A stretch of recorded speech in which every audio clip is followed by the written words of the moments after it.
Napakawalang hiya nung tao na yun, Mr. Chair. Ayaw ko na pong patuksin siya. Katulad po ng halimbawa, itong AB Leisure Exponent Inc. Yung mga games niya po, ito yung DG Plus, Arena Plus, Bingo Plus. Ito po yata yung nag-sponsor nung isang concert. Ngayon lang, pati po ako ay kanyang idinawit. Nagpapatawa po siya. Nakita niya yung dating Senador Grace po na nagtatawa. Natawa po at siguro naging successful siya. Napatawa niya si Senador Grace po. Bigla ba niya naman sinabi, tingnan niyo yung mukha ni Marcoleta kung matatawa kayo. Napakawalang hiya nung tao na yun, Mr. Chair. Ayaw ko na pong patuksin siya. Chairman Al, kanina sinasabi mo, parang nabigla ka namang masyado. Pasensya na po. Mas problematic sa'yo yung mga illegal, sabi mo kanina. Ibig ba sabihin, walang problema doon sa mga accredited mo tsaka mga approved online gaming operators? Hindi ko po, siguro po babaguhin ko. Ang sinasabi ko po hindi perfecto din yung mga legal na sites natin. Meron pong mga problemang naiengkwentro. Pero nagkakaroon po tayo ng isang mekanismo kung saan pwede pong magreklamo ang mga customer. Samantalang doon po sa legal, ay doon pong sa binanggit ko kanina, Senator Marcoleta, na halos kumulang sa 2,000 sulat buwan-buwan na natatanggap ng PAGCOR, 60% po doon ay ang tinutukay ay mga illegal na website. Ang sinasuggest namin, in coordination with DICT, kausapin po ninyo yung mga platforms na kung saan silang nagpo-provide naman kasi ng avenue for the online gaming operators to function. Halimbawa, Google, kausapin niyo yung Amazon, kausapin niyo yung Twitter, Facebook. Doon lamang po mare-regulate na po ninyo sila. Lahat po ng illegal makikita na ninyo sa pagkikipagtulungan po ng worldwide platforms. Nasa web silang lahat Para hindi tayo maligaw kung saan tayo, kasi sabi nyo kanina, nagsilitaw na ito, dumami ng dumami, pero kung makikipag-ugnayan kayo dito sa mga platforms na ito, madali po ninyo silang may screen at mapahinto lahat yung mga illegal. Hindi po ba? Tama po kayo dyan, kaya po naiulat ko at kung mamarapatin nyo po Senator Marcoleta, ang DICT Secretary na at ang CICC, ASEC o USEC na ang magpapaliwanag. Ano na po ang nagawa namin mga hakbang? Hindi, naintindihan ko po yun. Kaya gusto lang na para madali tayo, kayo po in coordination DICT and CICT, kausapin po nitong mga worldwide platforms na ito, madadali. Kasi kanina po nagsisip yung blame kasi doon sa e-wallet. Samantalang ang regulation po, kayo talaga dapat nga po magpasalamat kayo sa BSP na walang galang na po. Dahil sa ngayon, nakahanap tayo ng isang solusyon na pansamantala, makatutulong po sa paglaganap nito, lalo na yung mga illegal na pwede pala nilang kahit papano suspindihin yung link na tumutulay sa mga e-wallet para masugpo po yung mga hindi mabuting nangyayari, kagaya ng gustong ipasinag mamaya dito. Wala po kayong kagaya na sinasabi ni Senator Pia kanina, mukhang wala kayong in-institute na KYC measure sa mga inyong accredited and approved online gaming operators. Kasi kung meron yun, ang laki po ng may tutulong. Hindi basta-bastang nakakapasok yung mga tao na gustong sumali dito sa ganitong industriya. Sapagkat alam naman natin na very pernicious lalo na sa mga bata. Sa mga kapatid, kulang na kulang po yung regulatory measures po na dapat sana'y nakatatag na dyan. Para sa ganoon, ang pag-uusap siguro natin, konti na lang. So ngayon po parang nakikita namin, there is a complete breakdown of regulatory mechanism. Kaya po tayo nag-ship sa e-wallet sapagkat yung BSP mukhang meron silang karaka-raka na measure na pwedeng ilatag gagaya ng nangyari kanina. Napagdiskitahan nga lang sila sapagkat nasabi pa niya ay 48 hours. Hindi ko naman alam na kaya palang gawin. Sinuggest ko lang, nagkataon lang po na pwede naman palang gawin. Paano kung wala silang gano'n? Sa makatwid, we are all dependent on PAGCOR's regulatory mechanism na wala pala. So, paano po niyo masasabi ngayon na makakapagtatagpo tayo ng regulatory mechanism? Sapagkat ang direction po ngayon, complete ban. Siguro kung complete ban, mas maganda na po sa akin yun. Ngayon, kung halimbawa pag-uusapan yung regulation, kung wala naman po kayong masasabi na mekanismo para i-regulate po natin sapagkat ang nakikita namin, dumadami ang problema, yung technology mas mabilis pa sa regulation, paano namin tatanggapin yung commitment ninyo na meron kayong kakayahan? Kasi kayo po yung regulator, yung charter nandito po eh. Kayo ang regulator, wala nang iba.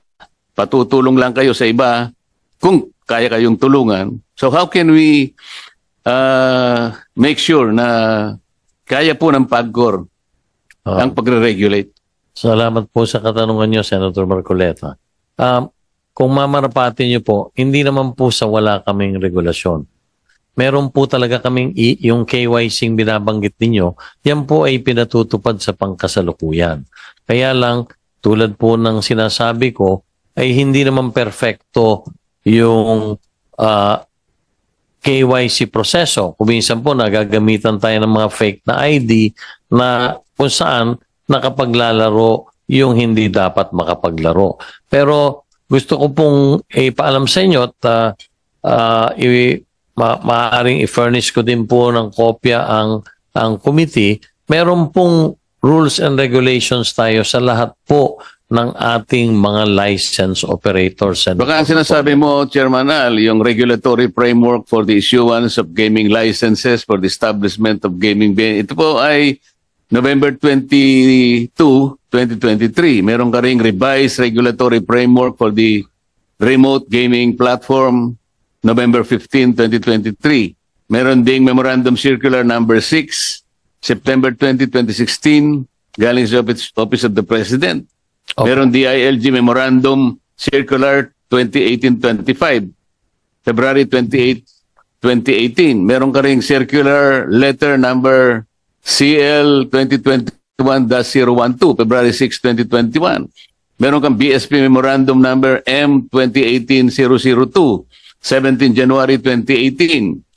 Meron kang Republic Act 9487, ito yung PAGCOR Charter. Ito ba ang sinasabi mo na regulatory environment na po pwede mong ilaban dito sa lumalaganap na o papalaki ng salot na sinasabi ng chairman kanina? Opo, yun po, kaya kung mapapansin nyo, halos tuwing every quarter, nire-revisa po namin yan para po magkaroon nga ng mga adjustments. Pero parang hindi ganun po yung nangyayari. Kaya nga lumitaw ngayon, ang tendency na nga yung direction is total ban to online games. Kasi nga mukhang hindi nga nakikita na meron kayong kapasidad na magpatupad ng regulation. Ako personal, Chairman Al, gusto kong maniwala sana sa'yo. Pero kung naaalala mo, meron tayong naging pag-uusap tungkol sa ating constituents. Siguro 3 taon na nakararaan. Nandun pa ako sa kabilang house. Kung natatandaan mo pa. Opo. Yung dalawa po. Walang nangyari, hindi ba? Hindi po. Kami po yung nakikipag-ugnayan sa inyong tanggapan. Meron na pong dalawang nakasign sa inyo. Alam mo, Chairman Al, nandun po ako sa Congress, hindi po ako umalis doon. Hanggang sa ako'y maging senador. Kinalimutan ko na yung usapan natin. Kaya ako gusto kong, talagang by nature, gusto kong maniwala sa tao. Talagang dapat ganun, magtiwala tayo sa isa't isa. Pero pagka yung usapan, pinag-usapan, pagkatapos walang mangyayari, kaya parang nagdududa ako na sa bawat sagot mo, totoo kaya ito? Pwede kayang maniwala ako? Hindi. Kasi meron akong meron akong karanasan sa iyo. Senator. Pasensya ka na kung kailangan Opo, ko sabihin ito sapagkat ito importante, lalo na itong tinatalakay natin ngayon. Naintindihan ko po kayo. Ang totoo po yung ating pinag-usapan ay ipinatutupad pa lang ngayong taong ito. Nagkaroon po ng mga delay sa pagbibili, sa procurement. Pero ang maliwanag po, Senator, Hindi ganun ang sinabi mo sa akin. Meron ka sinabing within the next 2 weeks. That was 3 years ago. actually not this. Malinaw ang aking memory, Chairman pareho Alan. tayo. Birthday po yun ng isang kakilala natin nung nagkita tayo. Kaya nga, so meron timeline yun may time Opo. frame yun Hindi yung sasabihin Nagkaroon natin. po kasi ng problema sa procurement. Ako po hihingi ng paumanhin sa inyo sa kadahilan ng kailangan po palang humingi pa ng clearance sa isang ahensya ng gobyerno. So na-delay po yun. Naalala ko po nagkaroon din tayo ng Hindi follow-up. tayo kasi pwedeng magtiwala na kapag sinabi natin ngayon, hindi pala natin alam na meron palang iba't iba pang mga factors na i-consider. Kagaya ngayon, nag-uusap-usap tayo. Sasabihin mo sa amin na meron tayong framework, meron tayong regulation. Paano, on my own personal basis, paano ako maniniwala na kaya mong ipundar lahat ito?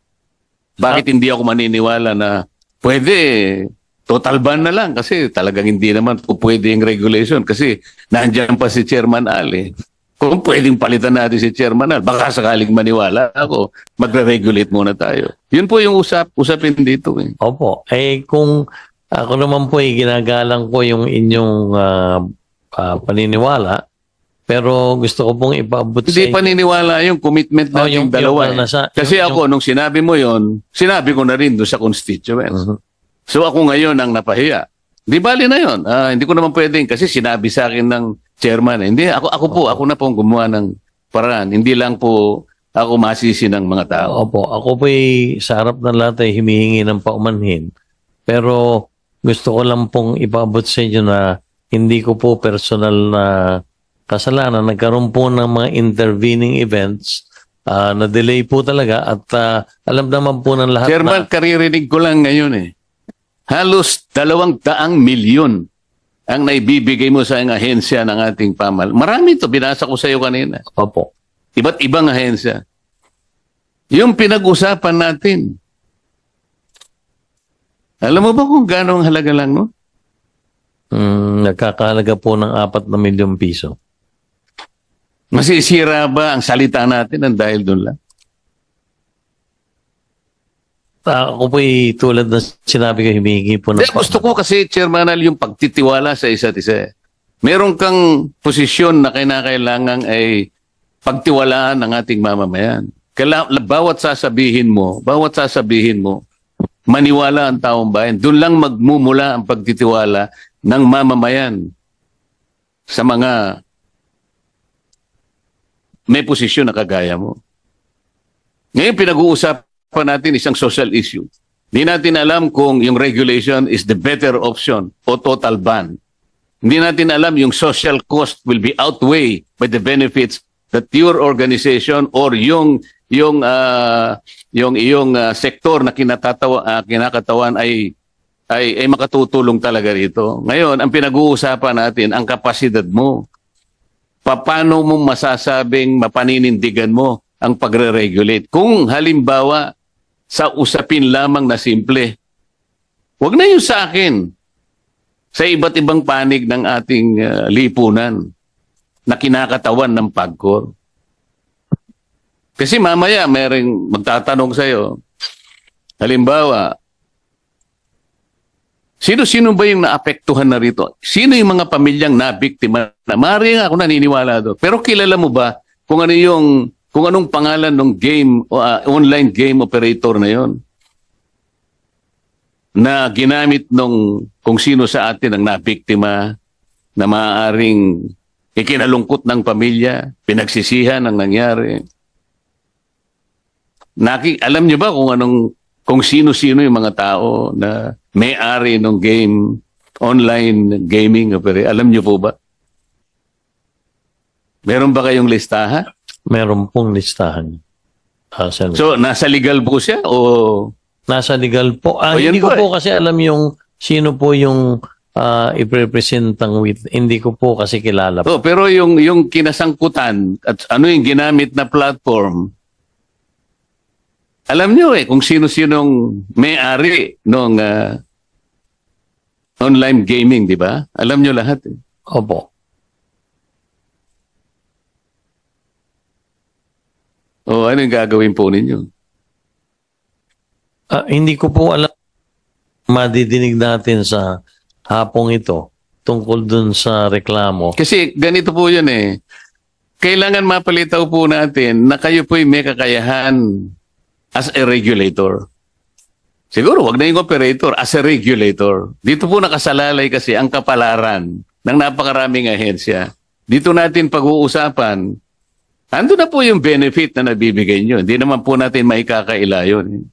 Kaya lang merong social cost nga po. Ito po yung titimbangin natin. Napakahirap sa panig namin magdesisyon kung wala kaming tiwala sa kakayahan ninyo na i-regulate nga po ito Ako, bilang ako, hindi ko alam kung saan ako boboto ngayon.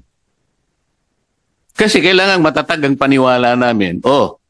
Matatag ang regulator na yan. Baka sakaling dun muna ako kasi napakaraming natutulungan. Ngayon, kung hindi ako naniniwala sa kakayahan ng regulatory mechanism mo, total ban na lang. Wala mamili ka talaga. It may be a very hard choice, pero doon ako pipili. So ngayon, paano ako magdidesisyon kung hindi ako naniniwala? Kinakailangan tayo ngayong magdepende sa BSP sapagkat siya ay may kakayahan na suspindehin ang e-wallet. Ako hindi ko kilala po kung sino yung mga e-wallets na. But I think they can live up to their own. Siguro they can sacrifice siguro yung online gaming. I'm not sure how many percent is the go online gaming in the market of e-wallet. Pero palagay ko, kung sila-sila lang, kahit siguro yung game operators na pwede lang itapon para sa akin. So, napipilitan tayo ngayon na pumunta sa ibang aspeto sapagkat nagkulang kayo sa regulation. Kasi kaya kung sinasabi ka na, huwag niyong bubugbugin yung isang side na gustong tumulong. So sometimes you are barking on the wrong tree, pero kayo pala yung dapat na magpundar ng regulation. Yun lang po ang gusto ko, Mr. Chairman. Salamat po. Thank you very much, Senator Marcoleta.